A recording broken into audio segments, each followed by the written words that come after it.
یہاں کراچی سے 50-60 میل کے فاصلے پر گڈاپ ہے، اس میں ایک مندر ہے اور ایک جگہ ہے مول، وہاں ایک مندر ہے۔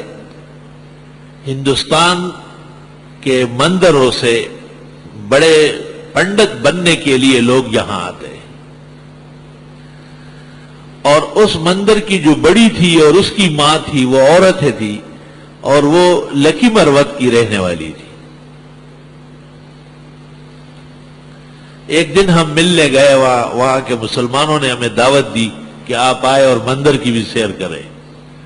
200 ایکڑ میں ہے، تو وہاں ایک جگہ کچھ عورتیں بیٹھی ہوئی تھی اور ایک عورت بہت رو رہی تھی، تو ہم نے سمجھا کہ یہ بیمار ہوگی یا کسی نے اس کے ساتھ زیادتی نہ کی۔ ہم نے پوچھا تو انہوں نے کہا کہ یہ بدبخت ہو گئی ہے۔ تو ہم نے پوچھا کہ بدبخت کیسے ہو گئی؟ کہا 3 مہینے ہو گئے اس کو گائے کے پیشاب کا ایک قطرہ نہیں ملا، کیونکہ یہاں گائے کم ہے اور نیاز کھانے والے زیادہ ہیں، تو اس کا نمبر نہیں آئے گا۔ یہ پہلے بھی 8-10 مندروں میں گئی، کسی نے اس کو گائے کا پیشاب نہیں دیا۔ میں نے کہا یہ بدبخت تو واقعی ہے کہ یہ گائے کے پیشاب پینے کے لیے رو رہی ہے، خدا کا شکر نہیں کرتی کہ اللہ نے نجاست سے بچایا۔ اور ہر مندر کے ساتھ ایک استبل ہوتا ہے بہت بڑا، اس میں گائے گائے ہوتی ہے، اور لوگ تیار کھڑے رہتے ہیں برتن لے کر، جیسے ہی گائے پیشاب کرتی ہے بھاگتے اس کے پاس۔ نبیوں کے نہ ماننے کی دنیا میں سزا، ذالک عذاب الادنی ولعذاب الآخرۃ اکبر لو کانوا یعلمون۔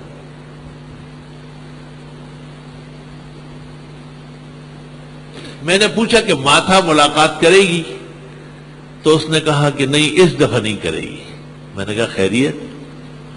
کہا ایک تو آپ پختون ہیں، دوسرا سخت مشہور ہے، اور تیسرا یہ کہ ہمارے دشمنوں کی دعوت پہ آئے، یعنی مسلمانوں کی دعوت پہ۔ ایک حال انہوں نے دکھایا جس میں ان کے بت تھے، یہ دیکھ کر کے کہ حضرت علی رضی اللہ تعالیٰ عنہ کی بھی مورتی بنی ہے۔ ہم نے پوچھا یہ کیوں؟ کہ یہ شیعہ خوش ہوتے ہیں، اور پیرانی پیر شیخ عبد القادر جیلانی اعلی اللہ مقامہ وقدس اللہ روحہ، حضرت صاحب کے بھی ایک مورتی ہے۔ میں نے کہا یہ کیوں؟ تو یہ دوسروں کا نام لے لیا، یہ بدعتیوں کا، کہ یہ یہاں کے بہت خوش ہوتے ہیں، چڑھاوے رکھتے ہیں۔ لیکن آفرین کہ حضرت محمد صلی اللہ علیہ وسلم کے نام گرامی کوئی مورتی اور تصویر نہیں ہے۔ اللہ تعالیٰ نے حیاً میتاً آپ کی حفاظت فرمائی۔ اللہ بزرگ و برتر نے آپ کو بڑی شان و عظمت عطا کی ہے، سچے دین کے پیغمبر ہے۔ سچا برتاؤ آپ کے ساتھ کفار کو بھی کرنا پڑتا ہے، ورنہ ایک مورتی آپ کی بنا لیتے ان کا کیا ہے، لیکن نہیں، ورنہ کہ مسلمان حملہ کر لیں گے۔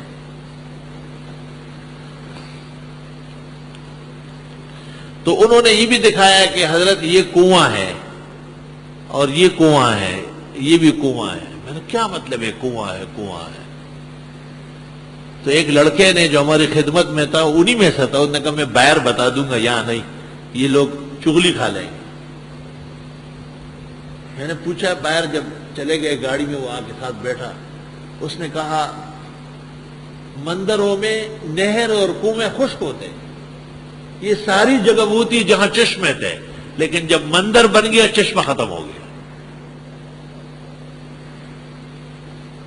تو ہم نے ماتا کو راضی کرنے کے لیے باہر سے کروڑوں روپے خرچ کر کے پائپ لائن ڈالا ہے، پانی کوئی نہیں، اور مندر میں پانی بے حد ضروری ہے۔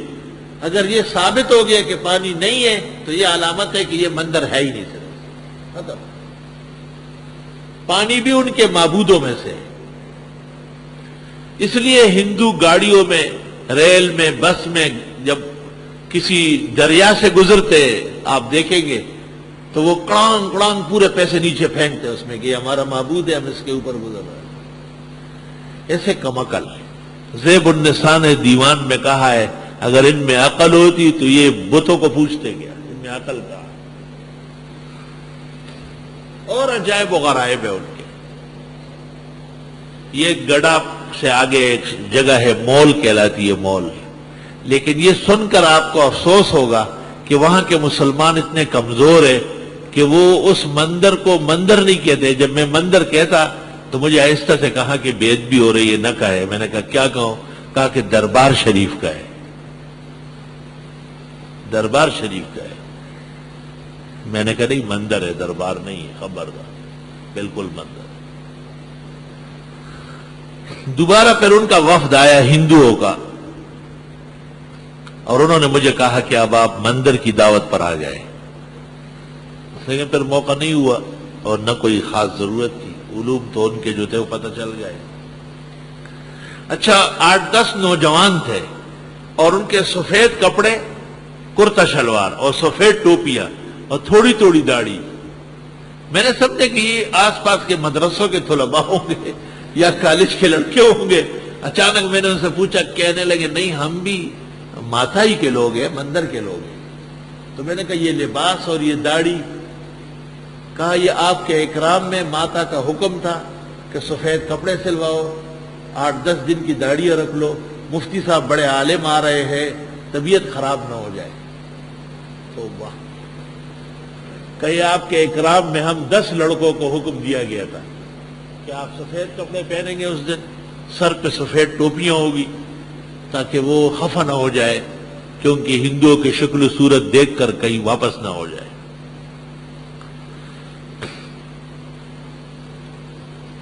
اللہ. ان واقعات سے یہ سبق واضح ہوتا ہے کہ اللہ جل جلالہ نے جو ہمیں اسلام نصیب فرمایا کتنا بڑا احسان کیا ہے. یمنون علیک ان اسلموا قل لا تمنوا علی اسلامکم بل اللہ یمن علیکم ان ہداکم للایمان ان کنتم صادقین.